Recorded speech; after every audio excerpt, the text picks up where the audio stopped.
सोडून गेली मुलींची व महिलांशी अश्लील चाळे करणाऱ्या नराधमाला अंबाझरी पोलिसांनी केली अटक. वरिष्ठ पोलीस निरीक्षक विनायक गोल्हे.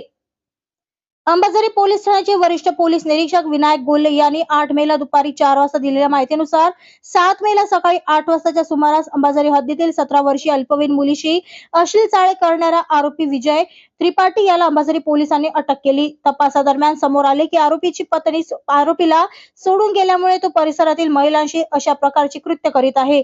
पोलिसांनी आरोपीला अटक केली असून पुढील तपास पोलीस करीत आहे. याबद्दलची अधिक माहिती वरिष्ठ पोलीस निरीक्षक विनायक गोल्हे यांनी दिली आहे. अंबाझरी पोलीस स्टेशनच्या एरियामध्ये नवीन फुटाळा आहे.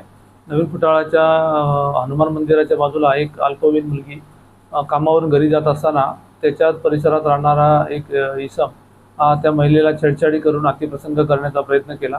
अशी माहिती मिळाल्यानंतर आजूबाजूचे लोक जमा झाले. त्यांनी तात्काळ पोलिसांना माहिती दिली. पोलीस त्या ठिकाणी पोहोचले आणि सदरच्या इसमाला ताब्यात घेऊन सदरची महिला पोलीस स्टेशनला जेव्हा आली तेव्हा त्यांनी दिलेल्या तक्रारीवरून पोलीस स्टेशन अंबाझरी या ठिकाणी 354 354 ड कलम 8 आणि कलम 12 पोक्सो अंतर्गत गुन्हा दाखल करण्यात आला आहे.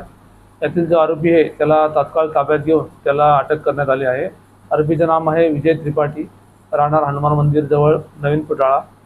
याबद्दल अधिक माहिती घेतली असता या आरोपीची पत्नी आहे आणि मुले त्यांना सोडून बरेच दिवस दुसऱ्या ठिकाणी राहतात. हा एकटाच राहतो आणि त्यामुळे वैफल्यग्रस्त होऊन त्यांनी अशा प्रकारे परिसरामध्ये अशा बऱ्याच घटना केल्याची माहिती आता समोर आली आहे. यावरून आम्ही अधिक साक्षीदारांचा शोध घेऊन अधिक पुरावा गोळा करून या आरोपीविरुद्ध योग्य ती कडक कायदेशीर कारवाई करण्याची तजवीज ठेवली आहे.